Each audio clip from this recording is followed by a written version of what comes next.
Ayan, nangangain siya guys. Suplado nga to eh. Yo, what's up guys? So pupuntahan natin yung ating baka. Yung binili namin dating malaki na siya kaso payat. Halagang 59,000 yun eh. Bali ano niya, pan third month yun na ngayon sa amin. Check natin kung anong balita sa kanya. Tara, let's go. Ayun, nakikita nyo ba? Ayun siya oh. Nasa gitna ng kalsada. So maganda ang pinagtatalian natin dito, maganda ang damo. Tsaka kaunti lang ang nagtatali. Ayan, tingnan natin. So ito guys, nabili natin to ng 59,000. Ayan siya, nangangain. Magandang baka, mahaba. Tapos matangkad din siya. May gulang na rin. Kaso medyo mapayat lang. Kita naman ninyo sa katawan, medyo mapayat pa siya dito. So 3 months pa lang naman sa amin yan ngayon. So pinapaan lang natin yung kanyang tiyan, no? Pinapasanay lang natin sa mga damo dito kasi iba yung diet niya dun sa binilhan natin kaysa sa dito. Pero sa makita nyo naman, sanay na sanay siya sa damo. So after mga siguro pag naka 3 months na ulit dito, kalahating taon na sa amin, doon na namin siya ipipids.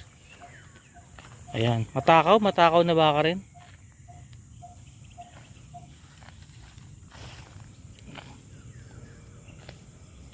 Medyo may kapayatan lang.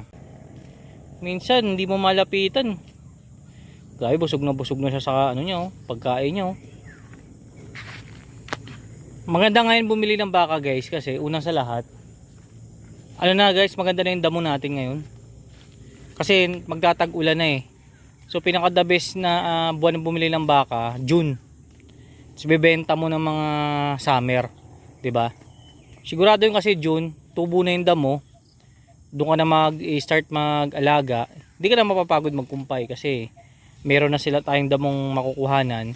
Ang gagawin mo na lang, aalagaan ng ayos tapos ipipids mo pag ano na kondisyon ng katawan.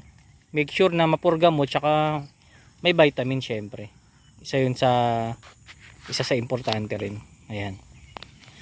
Ayoko masyadong lumapit kasi baka tayo sugurin. Medyo masungit rin kasi itong bakang to. Ayan siya oh. Nakakatakot siya oh.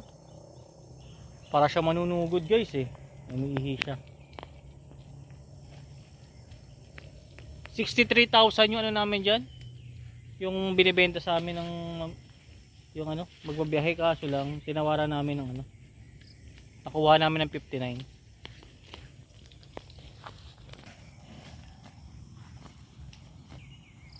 Pag kumapal yung liig niyan, pag pinids na, grabe yan guys. Laki niyan. Target namin maibenta to kahit ano man lang, kahit 80,000 man lang. Mabilisan naman eh. Yan. So yun lang guys, babalik na ako kasi medyo madilim na at baka abutin pa ako ng ulan. Update na lang kayo tapos comment kayo sa video natin kung may mga katanungan kayo. Bibigyan ko kayo ng mga tips about sa pag-aalaga ng baka. Yun lang. Thank you.